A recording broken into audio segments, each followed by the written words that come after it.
when you think about your own film idea, when you research your own film idea, look for the universal in the particular. In other words, make sure that the story you're telling is relatable to a broader audience. Make sure that it makes the audience feel something, even if you're looking at one person's day in one person's life.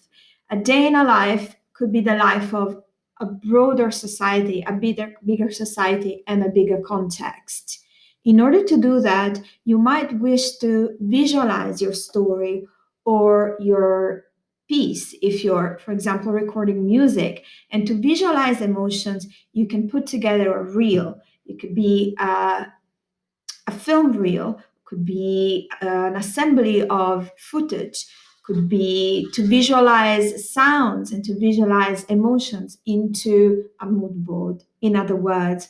So it doesn't have to be just a media reel. It could also be a stream of consciousness where you have words that populate, for example, Padlet. You could be using Padlet if that helps you visualize your ideas. In other words, you may wish to put your ideas into practice, to make them tangible, to make them real.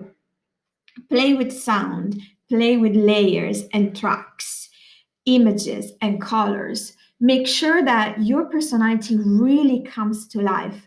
Don't be afraid to reinvent yourself, to recreate contexts, to change things around, to be yourself and break the boundaries. Don't make people happy. Make yourself happy as an artist.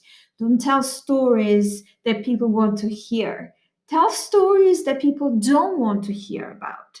Push the boundaries of storytelling by really believing in yourself and in your ideas and in who you are. It's only with passion that you can change the world, you can change perspectives, and you can make your audience feel something.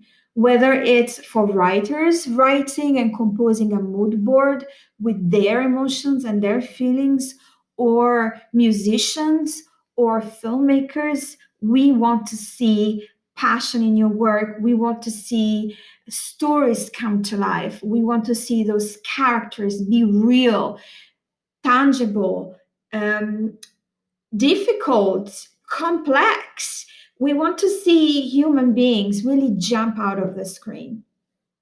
And this takes research, it takes writing and rewriting, testing yourself and testing the world we live in, especially during these times. It's important for you as an artist to really tell a story that will stay for years and people will go back to it, watch it, and a story that represents you fully, something you're interested in.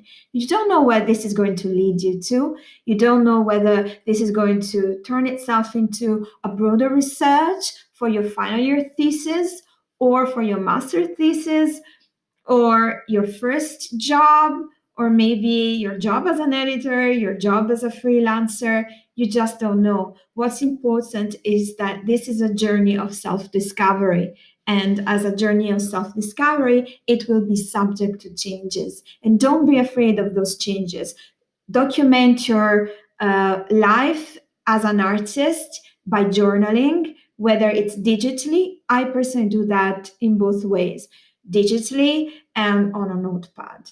I still do that on a notepad because it's nice to go back and see how I just saw the world. So I would like you to try and do the same and enjoy the process. Use technology to support your ideas, visualize your ideas, and I hope that we can soon see your work, and then we can put you into groups to work together on the same topics and passions. Bye. Thanks for listening.